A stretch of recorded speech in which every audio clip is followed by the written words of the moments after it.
This is a sports catastrophe production.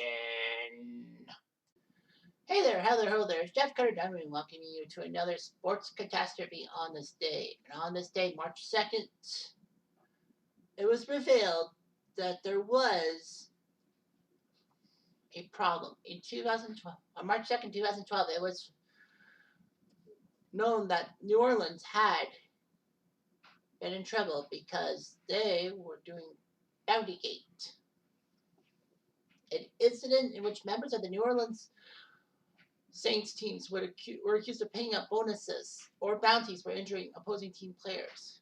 The pool was in operation from 2009 to 2011. And Roger Goodell responded with some of the most severe sanctions in the league's 92-year history.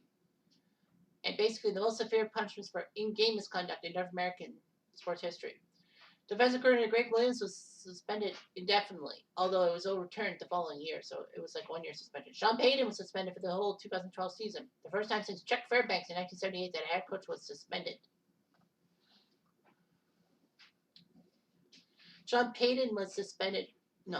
General manager Mickey Loomis was suspended for 8 games of the 2012 season. Assistant head coach Joe Fitt was suspended for 6 games. The Saints organization was penalized with a $500,000 fine and forced to forfeit their second-round picks in 2012 and 2013. 4 current and former Saints players were suspended after being named as ringleaders, with Jonathan Vilma, the linebacker, being suspended for the entire year. However, former Commissioner Paul Tagliabue overturned all sanctions in December 2012 after finding that despite the players being involved, the coaches in the Saints organization were responsible for the scandal. Basically, the NFL hated the word bounties because, or non-contract bonuses to hurt people and all that. Buddy Ryan allegedly paid people bounties to destroy Dallas Cowboy players on Thanksgiving Day 1989. Well, that was false. Meanwhile, after the Saints took down the Vikings in the NFC Championship game in 2010, that got them to the championship. Several Vikings players and coaches claimed that the Saints were trying to hurt Brett Favre on purpose. Well, obviously, you got to hurt Brett Favre, hurt the quarterback. The Vikings were angered when Saints defensive end Bobby McCray and defensive tackle Remy Ayoade knocked Favre to the ground with a high-low hit. McCray hit Favre below the knees, knocking Favre out of the game with an ankle injury. No penalty was called. All that. Basically, there were a lot of people who were angry and all that.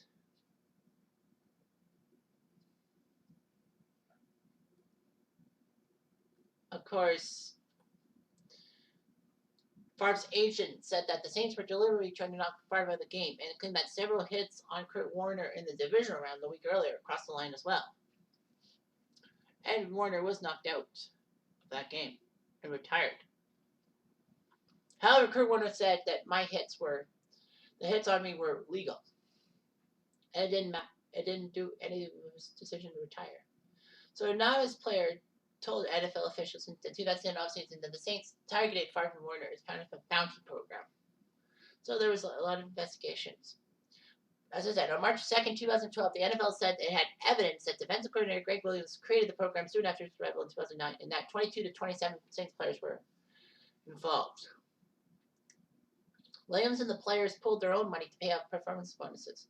And it was asserted that Sean Payton, who was the coach of the team, tried to cover up the scheme, and that he and the GM failed to shut it down when Tom Benson, the team owner, told not to. Basically, Greg Williams was accused of operating similar schemes when he was defensive coordinator of the Titans and the Redskins, and also the head coach of the Buffalo Bills. But nothing much happened from that. There were a lot of findings of bounty programs based on documents and all that. There'd be a lot of things and all that. The NFL found evidence that the Saints put a bounty on Matt Hasselbeck's head, if you will, during the 2011 wildcard game between the Saints and Seahawks, which, of course, it actually backfired as the Seahawks. Not only did Hasselbeck stay in the game for all of it, but Beastquake destroyed the Saints in that playoff game. Benson told Payton and Loomis to order the program shut down immediately. However, they didn't. And all that. So, of course, there was a lot of issues and all that. a massive aftermath and all of that. Williams left to become defensive coordinator of the St. Louis Rams, but he was suspended anyway. And the Saints were docked 2 picks and all that.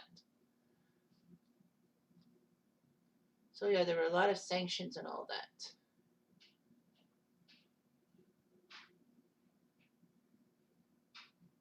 Anyway, yeah, so basically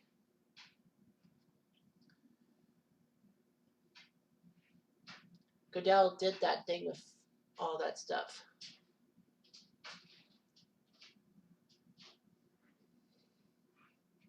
So yeah, all that. However, if the Saints cooperated, depending on the Saints' cooperation and of the individuals, Goodell said he would restore the Saints' second-round pick in 2013, as well as restore lost pay, but the appeals were denied. So basically, there were 4 players who got knocked up. Jonathan Phillips, the linebacker, was suspended for the entire 2012 season. Former Saints defensive tackle Anthony Hargrove got an 8-game suspension. Saints defensive end Will Smith was given a 4-game suspension, and Scott Fujita was suspended for 3 games.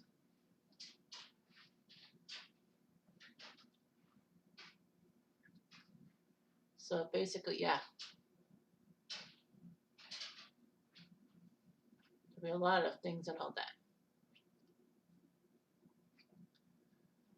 So by October 2012, Tegabu vacated the player's suspension, saying that I affirm Commissioner Goodell's factual findings as to the 4 players. I conclude that Hargrove, Smith, and Phillips, but not Fujita, engaged in contract extra metro. But the primary responsibility was on Payton and Williams.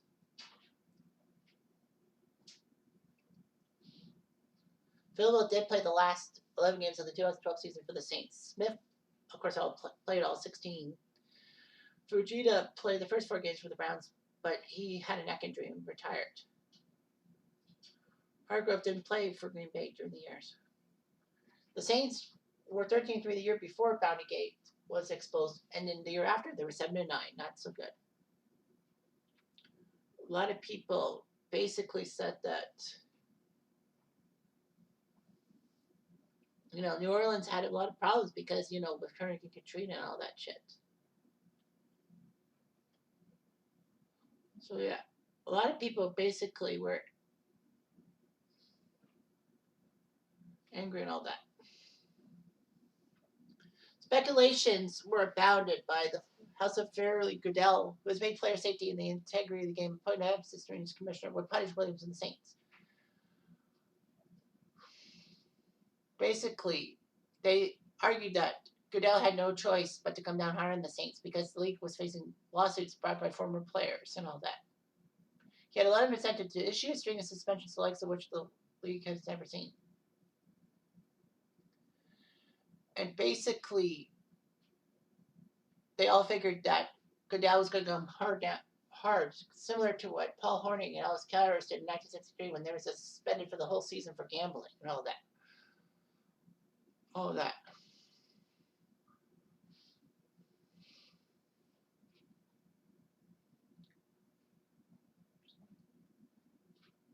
Yeah, it was proven that Goodell was sincere in his desire to take the bugness out of the NFL and all that. So yeah, a lot of people did say about Roger Goodell that maybe he took it too far with his suspensions and all that. I mean, I get where he's coming from and all that, but basically, Saints fans were upset. But it happened, and they admitted it. So what can you do? You can get mad at the players who were involved in this. That's for sure. So regardless of what happened,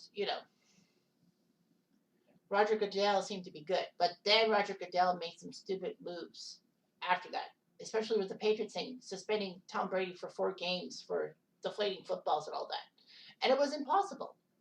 It seemed that basically Goodell was basically having to stare down the barrel of the gun by the other 31 team owners who basically said that you do this or else we won't support you and we'll find a new commissioner who'll suck our cocks and all that. So, Goodell being a nuisance and all that. I still hate the guy. I really do. Anyway, I'm Jeff Diamond. I do.